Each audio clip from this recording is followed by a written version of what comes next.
Welcome back to Range Anxiety TV, and since everyone loved the episode on Babe going roll racing, we thought we'd actually bring you the anatomy of a very special, competitive and multiple time winning roll racing car that's part of our PowerTech tuning stable.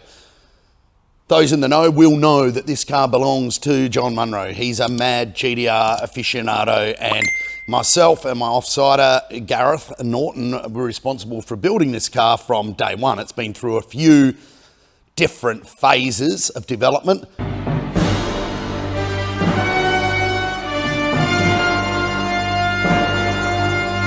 However, it started life as a 45th anniversary, I think it's 2014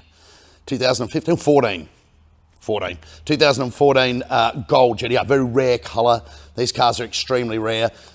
And when John got it, he sent it to us and said, build it into the ultimate businessman's pack for me. And we did that. Billet 4.4 litre engine. Fantastic, billet block, big cubes, big stroke, lots of torque. We had some little bolt-on turbos on it back then. Ran it on Cobb access port with switchable E85 98 maps, and it was fast. You know, it was a low 9-second car, maybe a high 8-second car running about 30 pounds of boost. It was a pretty cool thing, but as John likes to say, I want more. So we've been through a couple of iterations, and now we have the ultimate, what I believe, GTR. The only thing that remains the same from the last build is the 4.4 billet engine. It's been refreshed. Beautiful thing. All the internals from, it's got a, I forget what brand crank it's got in it. Big American one. It's got a ETS rotating assembly in it. Steel rod still. So it doesn't have any aluminium rod that are, specialty to it, because we don't want that sort of level of maintenance. Those things have to be lifed all the time. This is a car you can just get in, drive. It rarely breaks, which is strange for a GTR, but we put that down to the fact that we did put a lot of love, care, time, and a decade of knowledge building these cars into this particular vehicle. So let's have a look at some other certain aspects of it. The GTR buffs out there will realise or notice that the profile of this car is very, very stock looking, and that's the key as far as I'm concerned. Too many people with GTRs upset the high-speed balance of the car by putting dumb aero stuff on them that isn't balanced. Now, in this instance, we're running standard suspension. It's good enough for what we want, tends to work pretty well under any circumstances, whether it's roll racing, drag racing, even a little bit of track work. So with the stock suspension, stock ride heights, we run the stock splitters front and rear. The whole aero of this car was designed to work with the factory suspension. We even keep the rolling diameters of the wheels and tyres pretty much the same. However, you will notice that they've got big drag radials on an 18 that only just clear the 410 rotors that the GTRs come with. Now, well, in this late version anyway.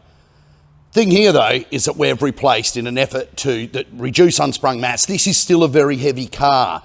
This car hasn't had a diet as such. Kind of like if I was a GTR, that would be me, if you get that. But we have got we bought some carbon brakes for it. As you can see down there, they're carbon composite. They save about, I think it's 20 kilos overall. It's nothing really, but when you're doing super high speed at the racetrack and you want to stop, you don't need stuff like parachutes, whatever. You just need good carbon brakes, bang, foot on them, pulls up on its nose. So yeah, we've put a lot of work and thought into the safety of it. And while we're back here, the nemesis of the GTR is always the transmission. Now this car, amazingly, over its lifetime, has never eaten a box. It's never blown one up. No kidding. This is some sort of record for GTR. Let me look. No, it's still in there. That is a Shep Stage 5, Shep Trans from the USA. Stage 5, trans in there with all of the good bits, the extreme gear set, 22 plate clutch. It's got everything, this box. And no, you don't get them out of a box of Fruit Loops. They are actually very expensive. However, it is proven to be pretty faultless. You blow up your normal GTR box and build it 2 or 3 times. It's about the same cost as one of these, and you don't have to pull it in and out constantly. So yeah, there it is from the side. It looks very stock. It doesn't go stock though, because under there, with the new setup on it, in fact, we'll go back around the front and we'll have a look at the new setup in a minute, but first we'll go around the back and have a look at some stuff there. As you can see, around the back, she's all pretty stock, apart from this big whopping Tomei titanium Extreme, don't you love that? Titanium exhaust system. It was basically what we get at the time. It's full 5-inch. There's no mufflers, no restriction in it. It is a proper racetrack exhaust for a racetrack car.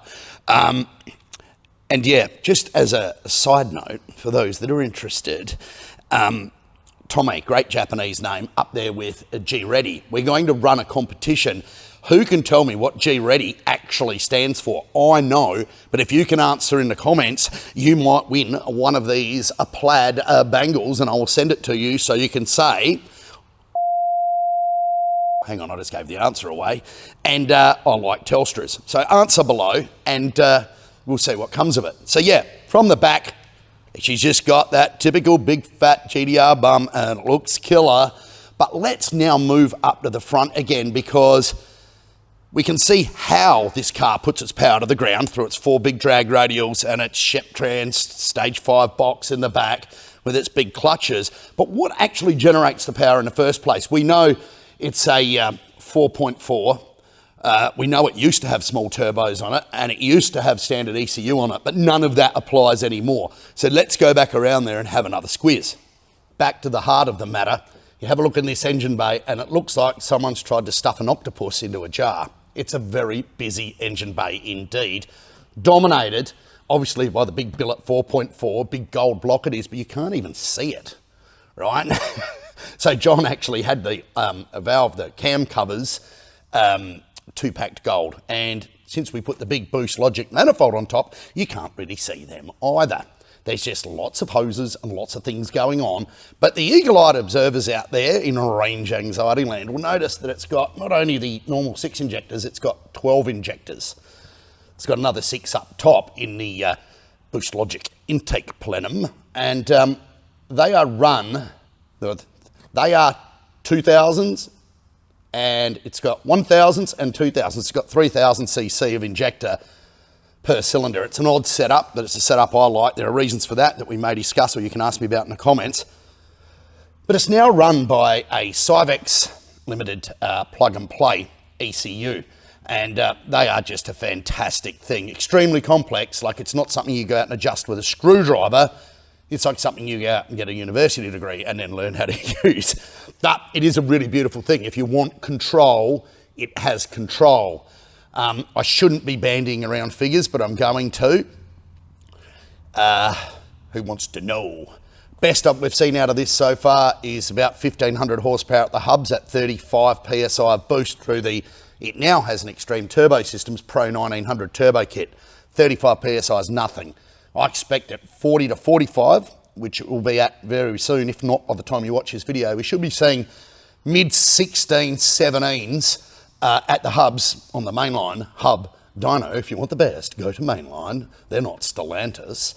And it should be quite a fearsome package. You know, after that, the little big Zonorotor turbos on it will start to run out of horsepower potential and capability, but it'll be a mad, mad ride at that sort of grunt. So, you know, while there's people out there like roll racing is a sport for people that are challenged in a lot of ways, as you've seen from Bobe's efforts lately, but there's a lot of mud gets flung around there and names get called. But serious, if you think you're going to beat this, you're either going to be A, lucky, or something's gone wrong with it, because if it's running properly, I'll throw down the gauntlet to you.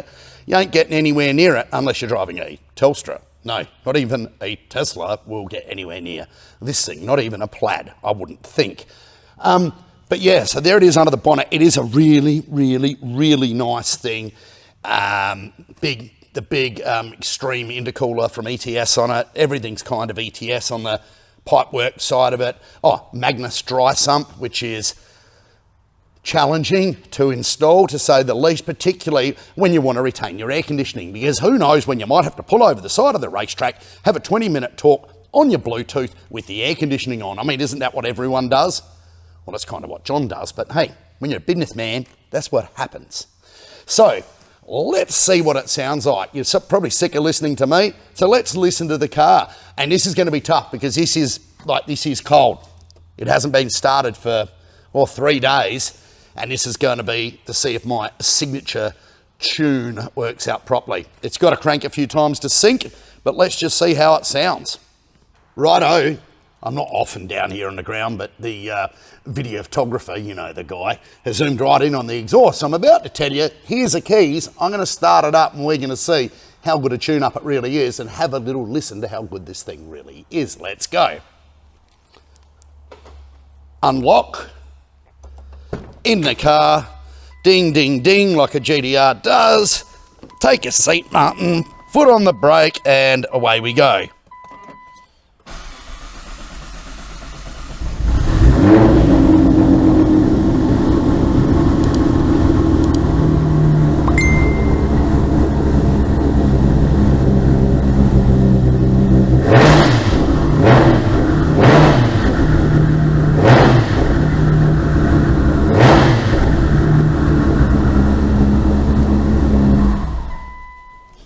Pretty crazy, huh? That's music for the ears, that one. And if you get right down close again, you can smell that E85. And as Gareth always says to me, the smell of burning E85 in the morning makes him hungry. So thank you once more for watching Range Anxiety. I always say listening, but actually watching Range Anxiety. Hope you enjoyed it, and we'll actually show you some of this car live in the flesh, actually racing very, very soon. Ciao for now, babe.